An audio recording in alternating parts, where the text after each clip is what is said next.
The David Pakman Show at davidpakman.com.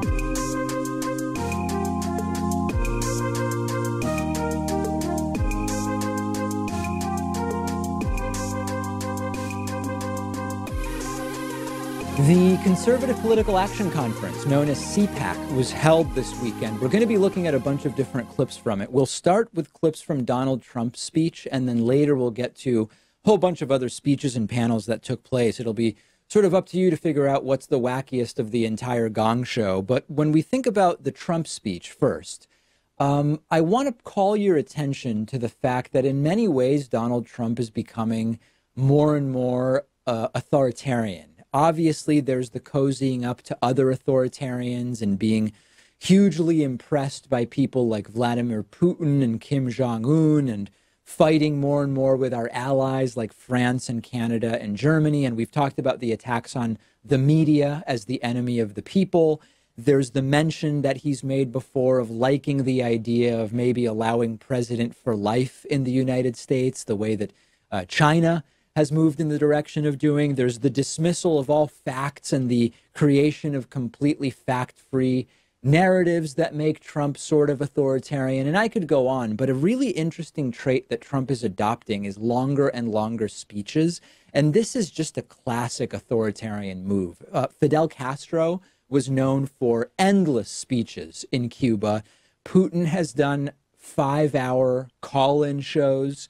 Hugo Chavez in Venezuela would ramble on and on for 4, 5, 6, even 8 hours in some cases. And there's a couple interpretations of why authoritarians do this. One is they genuinely believe that people are interested in hearing from them for that long. It's sort of like a narcissism, and I think Trump has no shortage of that. Another point of view on long authoritarian speeches is that it's a way to control the public, right? You're not going to get up and leave during the great leader's speech, and it's a way to exert control over the population. Another idea is that when authoritarians sense that they're in trouble or that there are threats, they go longer and longer in their speeches, and you could certainly argue that Donald Trump's presidency is under threat right now. In any case, that gets us to CPAC over the weekend, and Donald Trump gave a record-long speech, more than 2 hours long, and he absolutely lost it in front of a crowd of total sycophants. First, Donald Trump coming out, hugging the American flag, which is just this total sideshow thing that he's done a few times now.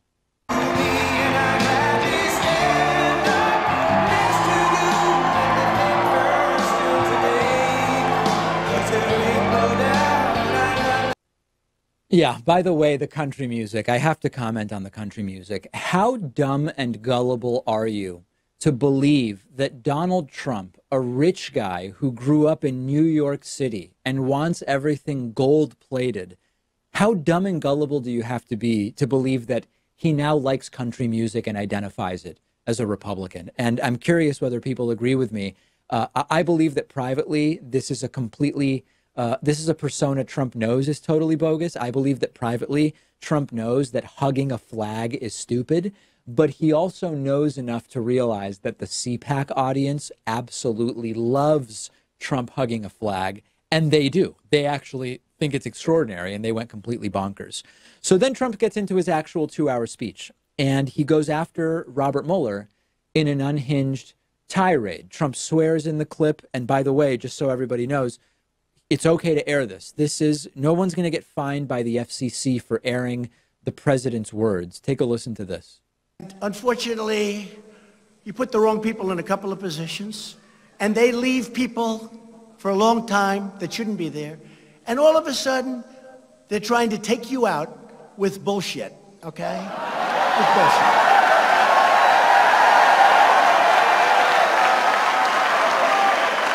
Oh, man. And the crowd just loving the fact that the president is not going to kowtow to political correctness. He'll swear if he wants to swear. Of course, what he's saying makes absolutely no sense.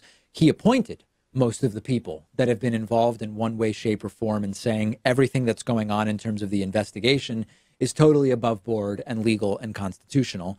Then Trump just starts making things up about immigration. And listen to the bizarre claim he makes about birth control here.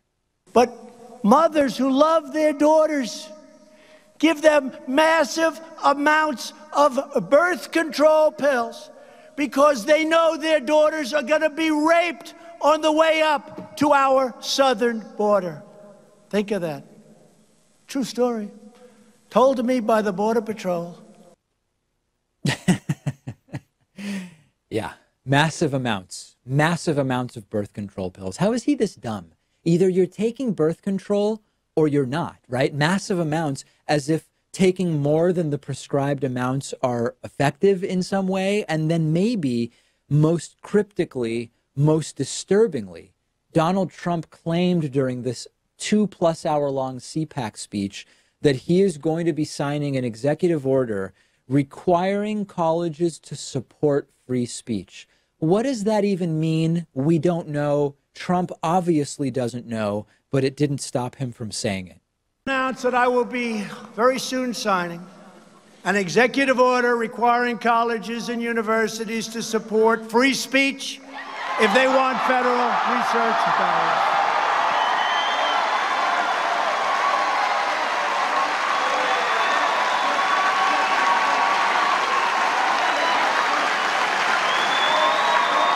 Trump's reaction and that of the crowd suggests everybody knows what this means, but nobody has any idea what it means. Trump doesn't know what it means. What does it mean that he will sign an executive order requiring the support of free speech?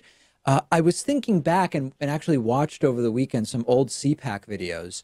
There was a time when CPAC was actually about conservative ideas. They were ideas I disagreed with vehemently, but they were ideas that you could argue in the sort of spirit of the Hegelian dialectic, or of having different views, a sort of yin-yang. We need a force that is for progress, and we need a force that prevents us from going too far too fast, right? You could have some sort of more neutral point of view on the idea of a party that is for moving forward and changing everything, and a party that says, let's be a little cautious. I can get behind the value of conservatism in that sense, even though I would disagree with the ideas. This is no longer that, okay? CPAC is propaganda. It's red meat. It's the weaponization of ignorance. And I saw a tweet over the weekend that really sort of exemplified how we should be thinking about this. This is like Trump at CPAC for 2 hours is like a crazy guy screaming on the subway for 2 hours, except the guy has access to nuclear weapons. And that's an extraordinarily scary thought, but it's the reality. That's the reality we're working with. And the reality is an increasingly erratic, unhinged, unpredictable, but also authoritarian Donald Trump. So that's Trump at CPAC. Let's now talk about everybody else at CPAC, just to sort of close the loop on it, closing the loop on the weaponization of ignorance. I have a clip for you that is a mere 72 seconds long, where there are 5 people competing for the dumbest comment of the entire weekend at CPAC. On stage, you have Donald Trump Jr., you have Charlie Kirk from Turning Point USA, you have Donald Trump Jr.'s, I guess his girlfriend, former Fox News anchor Kimberly Guilfoyle, and then 2 other clowns. I think one guy is Matt Schlapp, and then some other woman. You don't even have to know who they are, but they are all on the CPAC stage trying to be clever. CPAC 2019 set the record for the dumbest comments that the crowd went absolutely bonkers for. Quick note, a lot of lip service paid to guns at CPAC. Of course, it's a gun-free zone, no guns allowed. Why? Because it would be insane to let thousands of conservatives carrying guns into a room with each other, obviously. So all about guns, no guns allowed at CPAC. That gets us to some of the panels. Check out this first video and tell me, who do you think is the dumbest here? 3 weeks ago tomorrow, we had our second granddaughter. And like I said a few weeks ago, yeah, and her name is Reagan. How presidential is that? Beautiful Reagan Elise. I lobbied for Trump, but it was a little too soon, maybe, so we'll see. Trump is not the most feminine name, but we can make it. Hey, you know, but neither is Reagan. We're going to take a page out of the liberal playbook. It doesn't matter. You know, it doesn't matter. We can identify how we want. Okay, so, I mean, I guess you can call your kid whatever you want, obviously. I guess the joke is that it's a reference to trans people existing, and that, I guess, counts as funny during CPAC on the CPAC stage in front of that crowd. So now we continue with this new grandmother explaining gender to the crowd. By the way, she is a daughter. She's our granddaughter. And we're raising her as a girl. She's beautiful. We're not letting her have a choice. She's what God designed. There will be outrage tomorrow that you decided for her. God makes the choice of what the babies are going to be, and God decided she would be a girl. You know. So this is just straight up transphobia, right? I mean, this is a dumb conversation. It's a very stupid conversation. And by the way, she's going to have a choice. I hate to break it to you. Someday she'll be an adult and she'll be able to make decisions for herself, unless you literally enslave the girl. So now it's getting very, very dumb. Like, this outdoes Donald Trump Jr. But then I think it gets even dumber than what Don Jr. said. But it comes from the other dude on stage. Take a listen. You don't have to raise them as a girl. She's got a little baby doll right under her arm every second. Yeah. And when my boys always had guns in their hands. So we didn't, that's not something. Hashtag me too. That's not something you teach them. That's something they're born with. But as far as those cows you mentioned, I've got 100 cows. You just let Alexandria Cortez show up at my house and try to take my cows away. Yes. So, I love cows, Jerry. They're delicious. Yeah, so that's Jerry. That's not Matt Schlapp. I don't know who that guy is. Is that Jerry Falwell Jr.? I don't even know. I have no clue who that guy is. But what he's saying is, if a baby holds a doll, they will be a woman. And his kids held guns, so they are men. And then he talked about what Alexandria Cortez, I don't know who that is, Alexandria Cortez, referring to AOC, obviously. AOC recently said it would be better if everybody ate fewer burgers.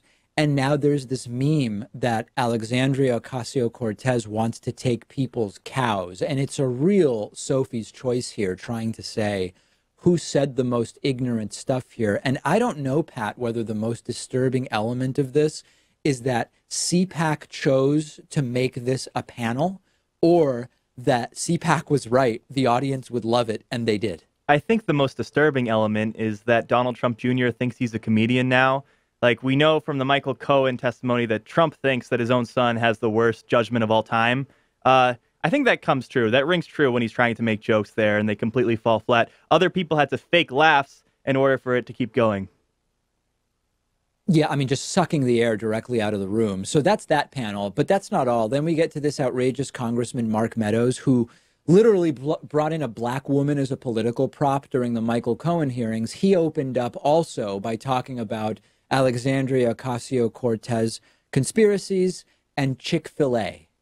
You know, with this Green New Deal, they're trying to get rid of all the cows. But I've got good news. Chick-fil-A stock will go way up because we're going to be eating more chicken, all right? I mean, so...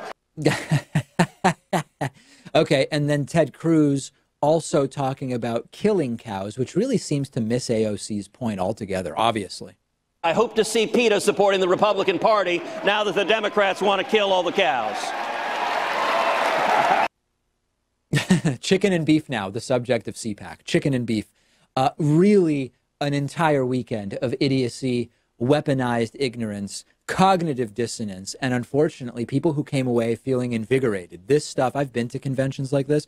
People experience this stuff and they come away invigorated. Like it was just the most amazing experience. It's almost like a spiritual experience for people who attend, and they now come out strengthened, their beliefs strengthened, that their harebrained ideas and completely backwards logic and morality is the way forward. And I would not be surprised if it actually leads to more erratic behavior in the real world, not just from the people who attended, but also from the speakers, because you go out there and you see this rabid crowd hungry for transphobia and jokes about socialism and communism and all this stuff. They come away like, wow, our movement is really something. We are now going to get even wackier in the real world. And that's already what you're seeing in the short time since this event. I'm on Twitter if you want to send me your thoughts. What exactly is the defining characteristic of CPAC in your mind? I'm on Twitter at @dpakman, and the show is on Twitter at David Pakman Show. The David Pakman Show at davidpakman.com.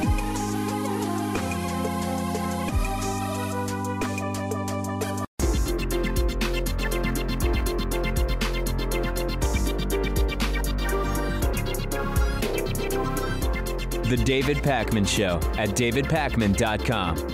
Today's new member of the day is Debbie Hanson. Debbie, thank you so much for supporting The David Pakman Show. We depend primarily on the support of really great people like Debbie Hanson. Also want to say thanks to Ophelia McGraw, who is our longtime sustaining member of the day, with us for almost 5 years, dating all the way back to 2014. Debbie and Ophelia, thank you so much. You can join them at www.joinpakman.com. I will mention that we have a major show announcement coming up a little bit later on in today's program, and with it, a very special membership offer. So I won't even mention any coupon codes now because I'll be mentioning them later. Okay, so today I want to have a conversation with you about the facts of the 2020 Democratic primary. The fact is that right now, today, March 4th, Bernie Sanders is the Democratic frontrunner for the 2020 Democratic presidential nomination, period. Okay, now let me be clear about what this story is not. This is not a story of me endorsing Bernie Sanders. I've not decided yet who I'm supporting in the 2020 Democratic primary. I've said Bernie is among my top contenders, but this is not an endorsement of Bernie Sanders. This is not a story about who should you support or who is ultimately going to be the nominee. This is merely a story about the fact that if we want to assess who the front runner is as of today, it is Bernie Sanders. And I am going to tell you exactly why in a moment. Now, it's also important for me to remind you, things can and often do change in the point during the period between 16 months prior to the election and the time that the Democratic National Convention takes place. We're about 16 months from the DNC in the summer of 2020. That's when the Democratic candidate will officially be named. Very frequently, the front runner in March of the year before is not the eventual nominee. Things are very different now, of course, than they have been in the past, but that's just sort of a word of reality that right now it's very often difficult to know who is ultimately going to be the nominee. I believe that Bernie Sanders is now the front runner along three different lines. Number one, name recognition. Number two, polling. And number three, fundraising. When you look at those three categories in concert, Bernie Sanders is the undeniable front runner. So let me lay it out for you first, and then we'll kind of talk about the implications. We'll start with polling. When it comes to polling, polling isn't everything. Polling isn't always exactly accurate. But taken in the aggregate, when we look at polling before Bernie declared that he was running and after Bernie declared that he was running, Bernie Sanders is the front runner out of the candidates who are officially part of the race. Now, why am I mentioning that last part? Because of Joe Biden, okay? Joe Biden is actually winning most polls. He's just not a candidate right now. If he becomes one, then we will have to revisit this. But if you look at a list of recent polling that has been done, the Morning Consult poll has Bernie ahead with 27%. Remember, there's like 10 plus candidates. The DCYFOR poll has Bernie at 14%. That's actually in the lead out of the candidates that have declared. The Harvard-Harris poll has Bernie at 22%. The Harris-X poll has Bernie at 12%, ahead of Kamala Harris by only 1 percentage point. That's from before Bernie even announced his candidacy. The Morning Consult poll from February 17th, also from before Bernie even announced, had him ahead at 21%. And Emerson College from before Bernie announced also had Bernie with a plurality of support at 17% out of the candidates who are running. It's important to know that in all but one of these polls, Joe Biden is ahead of Bernie Sanders, and in some cases significantly so, even though he hasn't declared his candidacy. We're going to get back to that at the end of this story. So that's polling. Polling isn't everything, okay? What about crowd sizes? Crowd sizes also aren't everything, but being able to be a primary candidate this early on and garner significant crowds is an important thing. Bernie Sanders held his first rally over the weekend in Brooklyn.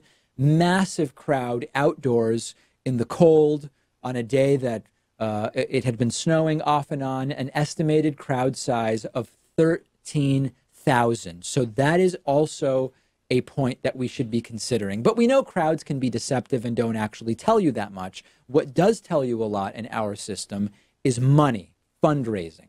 Bernie Sanders raised more than $3 million in the first 8 hours of his campaign. That more than doubled Kamala Harris's entire first day. He's expecting to hit 1 million website signups of people who want to be either participating in the campaign or kept up to date on news about the campaign. And his fundraising is absolutely off the charts. That's a really, really important factor. And then lastly is name recognition. And this is a really, really interesting one, because if you think back to 2016, Bernie Sanders had relatively low name recognition. Yes, he was known to people who had political shows like the David Pakman Show. He was known to people in the Northeast disproportionately, but he did not have significant name recognition. And in part, that's probably why he was really working uphill for a huge portion of the campaign, just to get anybody on corporate media to even pay attention to him. Contrast that to now, the beginning of the 2020 election process. Of the people already running today, is there anyone we can say, Pat, has the name recognition of Bernie on the Democratic side other than maybe Elizabeth Warren? I mean, I can't think of anybody else. It's not Booker. It's not Kamala Harris. I was going to say that. It's not Kamala Harris. I don't think it's Booker. It certainly isn't Amy Klobuchar. I think Bernie Sanders is number one by a long shot. I believe at this point, Bernie Sanders also has the name recognition advantage in this primary. So I don't think that there is any substantive case to be made that there is a different frontrunner at this point in time on March 4th of 2019 than Bernie Sanders. Now, that's the situation today. How can things change? What are we paying attention to see where this is going to go going forward? As I mentioned before, number one, usually the frontrunner in March of the year before the election doesn't end up being the nominee. That's a historical argument. Historical arguments against Donald Trump were made and they failed. So that's merely a historical argument that says Bernie is not going to be the ultimate nominee, but everything is different in the era of Trump. Number two, Joe Biden.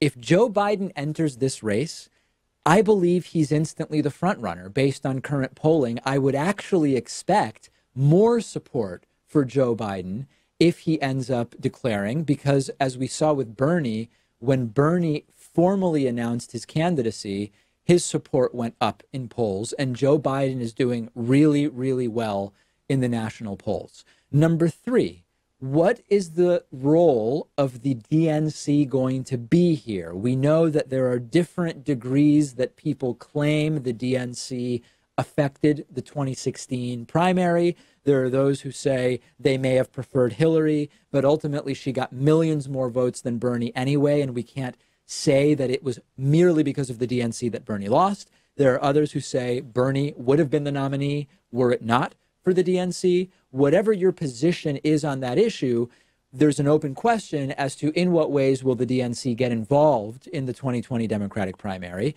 And number four, and maybe most importantly, remember that there are foreign and domestic efforts to create infighting among Democrats and among supporters of the different Democratic candidates. We can't allow that to succeed.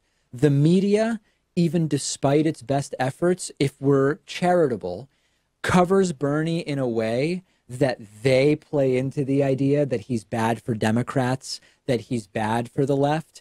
We don't know what Bernie versus Trump would mean. We don't know who would have won in 2016 had it been Bernie versus Trump. And I can assure you that people in corporate media definitely don't know what the meaning of Bernie versus Trump would be. So that's kind of where I am on this right now, Pat. One side note is, as far as Elizabeth Warren goes, and as I mentioned, she's one of my top contenders for who I would support. Her campaign is in trouble. And I've been reading some op-eds that suggest her campaign may be far more short-lived than initially imagined, as a combination of how she handled the Native American DNA situation, which was a fiasco, and more generally, her poor interviewing skills. I don't know where you are on this, Pat, but I'm reading more and more stuff that suggests Elizabeth Warren simply is not going to go the distance. Yeah, Elizabeth Warren is going to be fighting for the same group of people that Bernie Sanders appeals to. And I think Bernie Sanders comes across as a lot more likable, a lot more authentic. He's been doing this for longer, serving in Congress for quite some time. And I think he would have the advantage there over Elizabeth Warren, who's more prone to gaffes, probably not as likable, and is not as progressive at the end of the day. So get me your thoughts about the Elizabeth Warren thing. But most importantly, here's what I want to hear from the audience about. If you can make a fact-based, an empirical case for Bernie Sanders not being the front runner today, I want to hear from you, right? So that would be a case to understand. This can't be Bernie's not even a Democrat and I don't like him. Okay, that's not what I'm looking to hear from. I know we'll see lots of those comments on YouTube on this video. What I want to hear from you is, David, here's where your facts are wrong about polling, fundraising, and name recognition. That's one possibility. Or, David, your facts are right about polling, fundraising, and name recognition. But here is what you didn't mention that explains why Bernie Sanders is not actually the front runner right now. That's what I want to hear from people. And if we get some good explanations, some good defenses of someone else being the front runner, then I'll bring them to you later in the week and we can continue the conversation about it. Make sure that you follow the David Pakman Show on Instagram, where we will be letting you vote on upcoming show segments. The show is on Instagram at David Pakman Show. And while you're there, follow me as well at david.pakman. Huge scandal breaking out over the weekend on my Instagram. I posted a picture of myself eating a burger. And as I'm known to do, I eat burgers, what is by the traditional consumers of burgers known as upside down. And a complete crazy battle has broken out on my Instagram page over the burger fiasco. Am I eating it upside down? Am I not? Is it good to eat burgers upside down? Anyway, you can debate it if you follow me on Instagram at david.pakman. The more serious topic here is Bernie Sanders being the front runner for 2020. And I look forward to hearing from you about that. The David Pakman Show at davidpakman.com.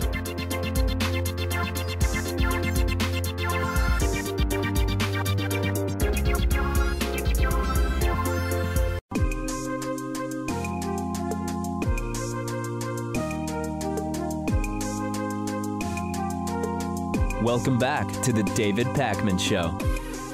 Today on the program, we welcome back someone who has not been with us for several years, Dr. Paul Cameron, who's the chairman of the Family Research Institute. Some of our viewers who have been following the program for some time, Dr. Cameron, may remember you as one of our most anti-gay guests that we've had. A lot of your work focused on the LGBT community in different shapes and forms.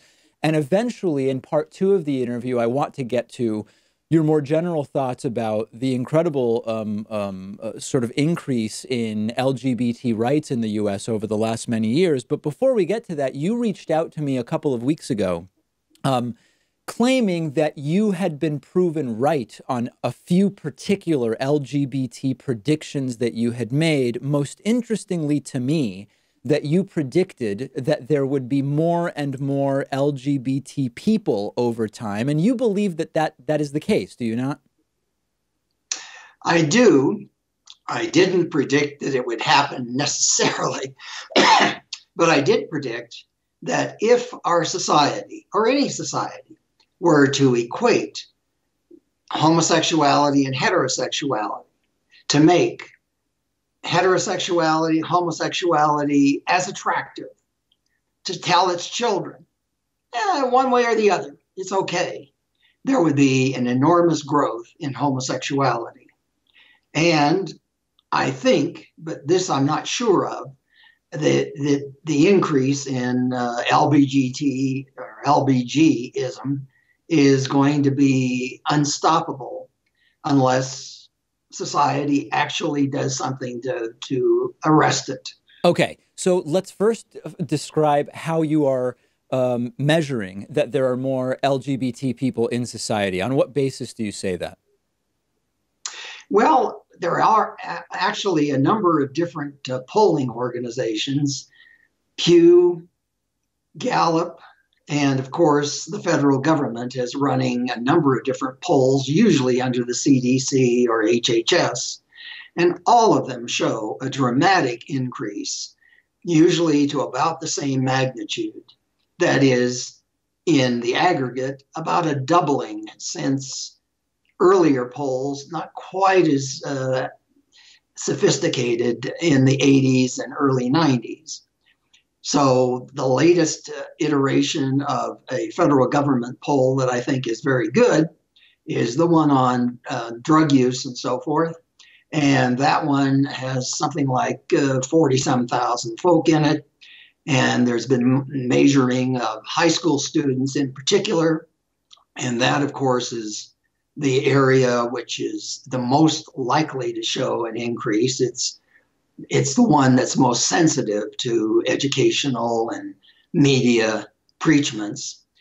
And that shows at least a doubling. Okay, so I don't agree with you. What I believe we are seeing is, in most polls, a slight uptick and sometimes a level number of people reporting that they are LGBT. I'll give you 2 data points, and of course, as I always do, you'll have plenty of time to refute them.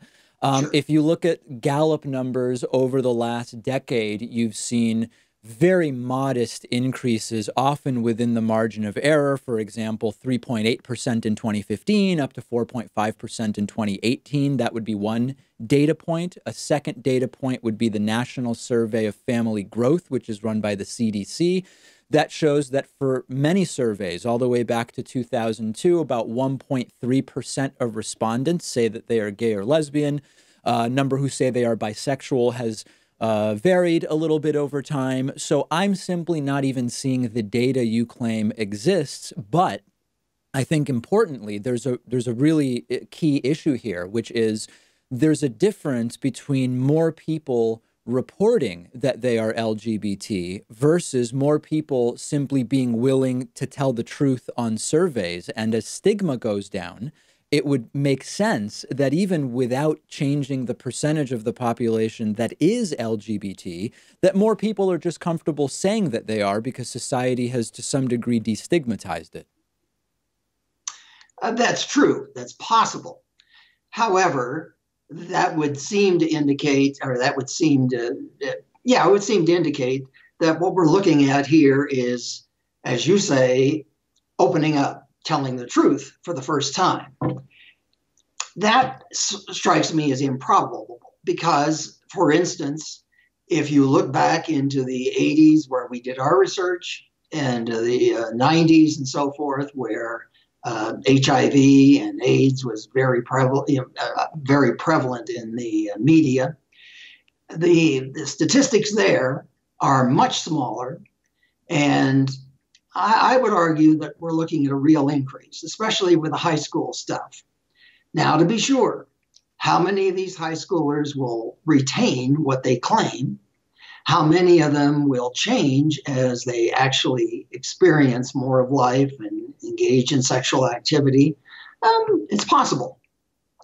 But I would put a lot of stake in this risk factor survey that's been done now for about 22-3 years. Yeah, well, we'll get to the risk factor, but it sounds like what you're saying is you are aware of some studies which seem to show an increase in self-reported LGBT membership. I'm pointing to others which show maybe a modest increase. You're accepting that at least some fraction of that could simply be that society is less likely to punish someone for just saying honestly what it is that they feel. So it actually sounds like your case that there has been this very clear increase in the number of LGBT people is not a very strong case for someone who claims to be a researcher.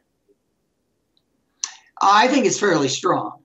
First of all, as you admit, just about every survey shows an increase. Most of the surveys you're referring to, I suspect, take the whole adult population. Now, I'm mainly concerned about the green edge of the population, that is, those in high school, coming out of high school, into college, and so forth. And by that basis, it looks like about a doubling. And somewhat surprisingly to me, in some respects, especially among females. Yeah, but Dr. Cameron, listen, but there has not been a doubling in the number of LGBT people. There simply hasn't. I think maybe we could say, because our audience, I think, maybe is not interested in us so much getting caught up in what you claim the numbers to be. Sure. Let's just assume for a moment that there's been a modest increase in the number of people who say they are LGBT, and I would attribute the majority of that simply to openness to admitting that because society has destigmatized it. The thing I really want to get to, which is a lot of what you sent me, is that you believe that this actually imperils Homo sapiens on the basis of reduced rates of reproduction. Do you think at some point homosexuality is going to cause Homo sapiens to die out? It's possible. Now, I don't know. We're a rational people. We're fairly rational, that is, at least. And maybe, just maybe, if the alarm is sounded, if people see the total fertility rate declining precipitously, if they see more and more of their children going into trannyism or homosexuality, sorry, they will be concerned enough to do something. What's trannyism? What's trannyism?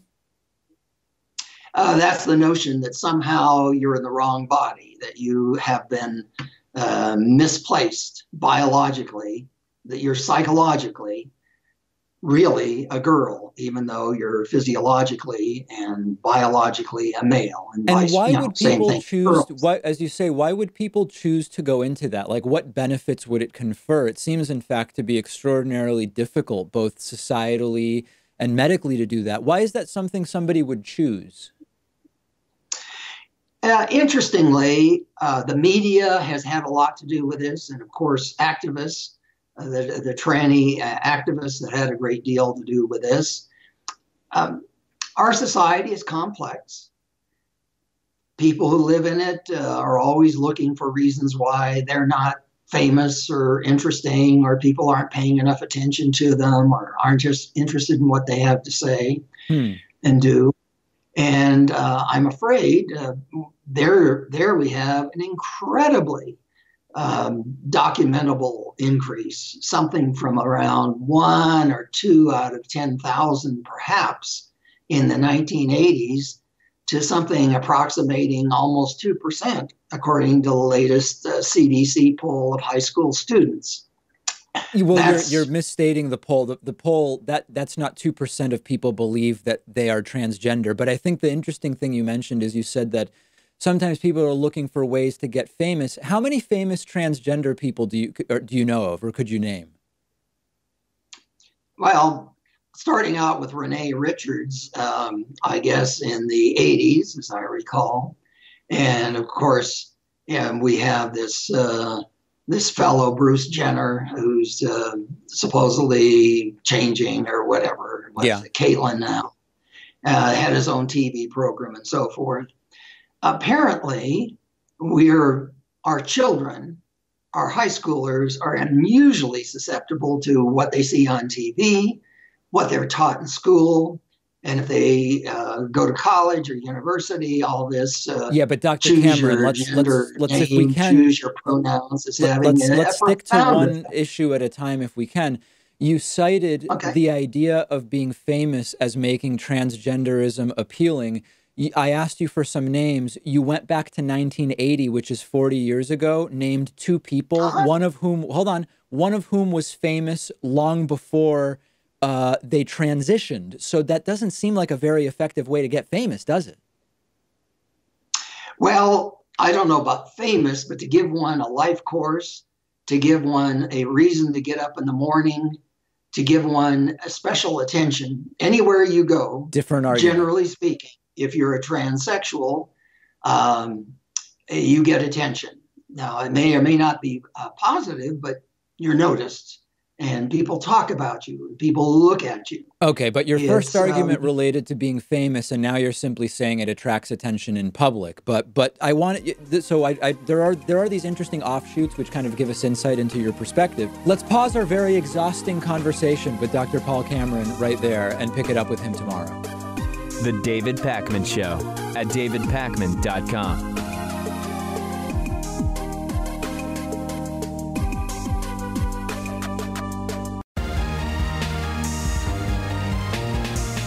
The David Pakman Show at davidpakman.com. So you might remember back when Barack Obama was president that there were these conspiracy theories that were cited with no evidence that maybe President Obama wouldn't relinquish control of the White House. He wouldn't leave the presidency. He might try to change the law to allow presidents to continue to run indefinitely, or he might do something to the Constitution, of course, not understanding what that would entail. Maybe President Obama would declare martial law and suspend the 2016 election. And of course, there was no reason to think that would happen because President Obama never mentioned anything about it. There was no actual evidence that it was something he would do. And it was very clear that there was a full election taking place and that Barack Obama was not going to seize indefinite control of the Oval Office. Still insanely unlikely that Donald Trump would do something like it. But in contrast to under Barack Obama, Donald Trump has actually said after China changed the law to allow the president to continue running, Trump said president for life sounds pretty interesting. Maybe it's something that we would do here in the United States in the future. Donald Trump has implied before that if he were to lose a presidential election, it could only be by fraud.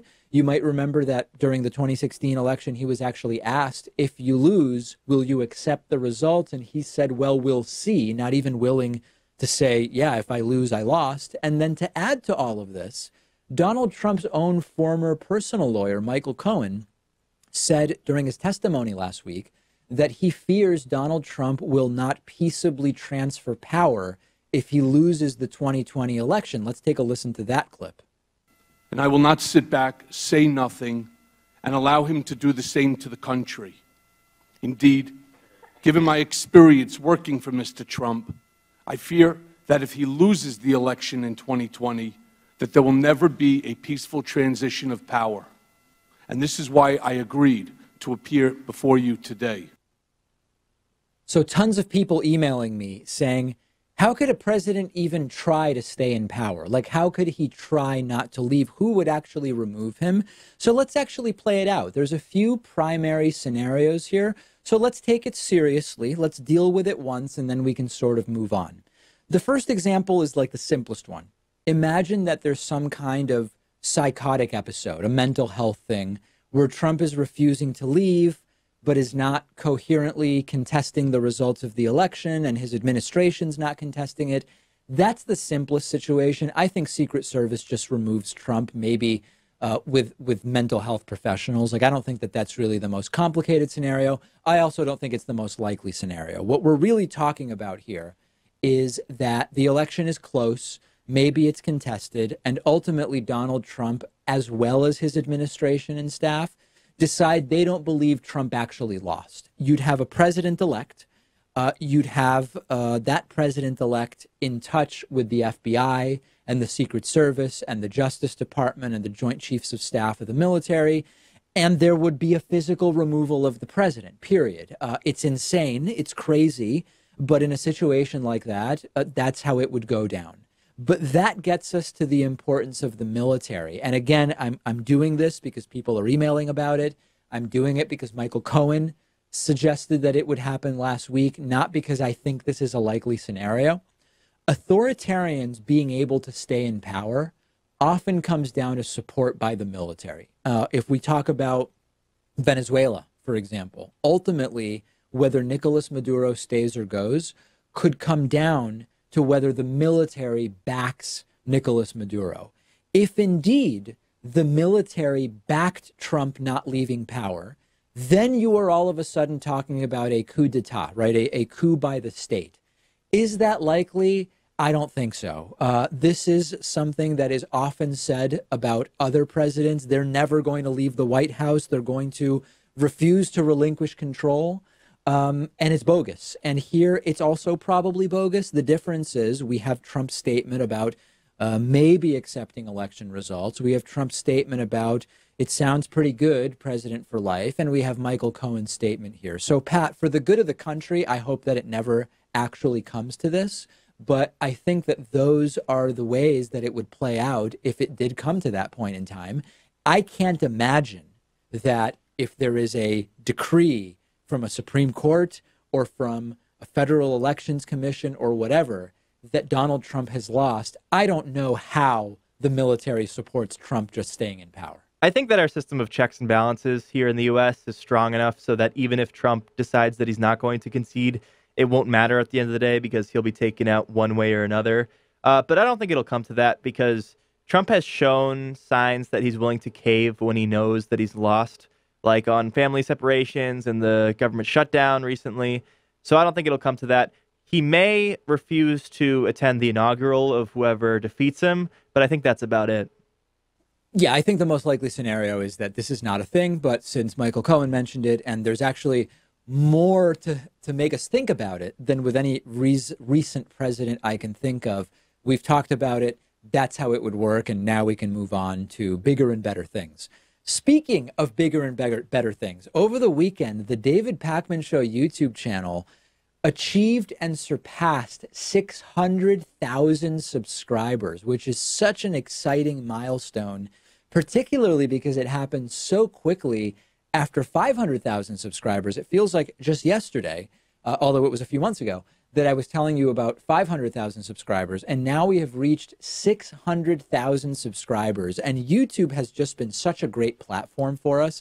And I was thinking back to the first month that we were on YouTube, and I was looking at our analytics, and we had 721 views, okay? I'm not talking about 720 views per hour or 721 views per video. The first month we were on YouTube, we had 721 views total, okay? We had 4 subscribers after our first month on YouTube. The second month that we were on YouTube, we went from 721 views to 948 views, and we gained 5 more subscribers, okay? So after 2 months on YouTube, we had roughly 1,700 views and 9 subscribers. Even in the entire second year on YouTube, an entire year now, not a month, we had about 2 million views and 3,200 new subscribers. We are now regularly adding 15 to 20,000 subscribers per month and 10 to 12 million views each month on the YouTube channel. It is truly stunning. I have just our audience to thank. And I know that we've had our ups and downs on YouTube. Adpocalypse in the middle of 2017, which took away nearly 99% of our revenue. We've dealt with video demonetization because we aren't producing the videos that will be monetized. We're producing the videos that we believe are important to our audience. Copyright claims, including bogus and fraudulent ones, all of that stuff that we've dealt with. We never fully recovered the ad revenue side since Adpocalypse, but the audience size has just continued to explode. And I mean, just thank you. Thank you to the now more than 601,000 subscribers that we have. And to celebrate this, we are doing something that is themed with the number 6, okay? 600,000 subscribers. We are offering 60 memberships at 60% off, okay? Mostly we're funded by membership, especially since Adpocalypse, where YouTube ad revenue has been very, very erratic and unpredictable. Membership gets you extra content just for members. Thanks to members, we weathered Adpocalypse, and the deal is, since we've hit 600,000 subscribers, I'm calling it 60 for 60. 60 memberships for 60% off. It's first come, first served, okay? If you want to get a yearly membership, 60% off drops it to just $24 for the year. That's $2 a month. Most of the people in our audience can afford that. 60 people in the audience definitely can afford it. If you want to do a monthly membership, a 60% discount drops it to $2.40 a month. It's first come, first served, okay? You've got to get in touch with me personally. I'm personally managing these 60 memberships. You can use the contact form on our website. You can just email me directly. That's probably quicker and just more efficient. David@davidpakman.com. David@davidpakman.com. You just say, David, I want one of the 60 memberships, and I will write you back with a one-time use coupon code, which will save you $60 off of the membership of your choice. That's 600,000, and onward and upward to 700,000, then who knows? Maybe we'll do 70 memberships at 70% off at that time. But don't wait. Just take advantage of 60% off right now. It could be another year before we get to 700,000. But very exciting stuff and a great milestone coming in the same week, by the way, that we announced that we are launching or did launch the show on WCPT, the biggest progressive radio station in Chicago, and also will soon be launching on television in Washington, D.C. So a great week or two for the David Pakman Show. We have a voicemail number. That number is 219-2-DAVID-P. You can call in anytime. Here's a topic that has come up before, and I'm glad to have the opportunity to address it again. Take a listen. Hi, David. I'm a big fan of the show. My name's Greg. I was wondering what you were thinking about a topic involving restricting votes based on civic knowledge and the requirement to pass the citizenship test to vote. And I was thinking that could go in coordination with something like voting holiday, so everyone would have time to do this every year, and you could take it any number of times and pass, but you cannot vote unless you pass it with flying colors. Give me your thoughts. Thanks. So I understand the motivation here, and the motivation is that ignorant people voting is a huge problem, and we would all be better off if there was some minimum particular knowledge required in order to vote. But here's the problem. Aside from whether it could even be done constitutionally, I have no confidence that this would be implemented without serious bias, because as soon as you put the idea of some kind of test to vote on the table, and again, I don't think you could even do it legally. I don't think it would be constitutional, but imagine that you could. The lobbying groups would immediately start to use their influence to push the test to favor their side, and it would inevitably end up disproportionately disenfranchising poor people and minority voters. And what should happen is, let's just educate people and get more people to vote. The solution is not to end up with better elected officials by blocking huge portions of the population from voting because they don't have the right knowledge or can't pass a test. That's effectively what the right is doing with voter suppression tactics. When they say, let's make it more difficult for people to vote, let's require more documents for people to vote, let's limit the number of places where people can vote, let's limit the number of hours during which people can vote. What you're doing is you are trying to win by having a smaller number of people participate in the democratic process. I'm not for that, okay? So on the left, I get the instinct of saying, if smarter people voted, we would do way better and the country would be way better off. Let's start teaching civics and critical thinking at an earlier age. The right doesn't want to do that because they understand the implications. Let's do all of the things that will increase turnout, because in the long run, that's a much better way to get a better functioning democracy than by making it even more difficult for people to vote, particularly in ways that will be enforced in a discriminatory fashion. I'm not for it, and I've been against it for a long time. We've got a great bonus show for you today. Become a member, become a patron. I look forward to speaking to you then. We've got some great stories to discuss and a lot more coming up.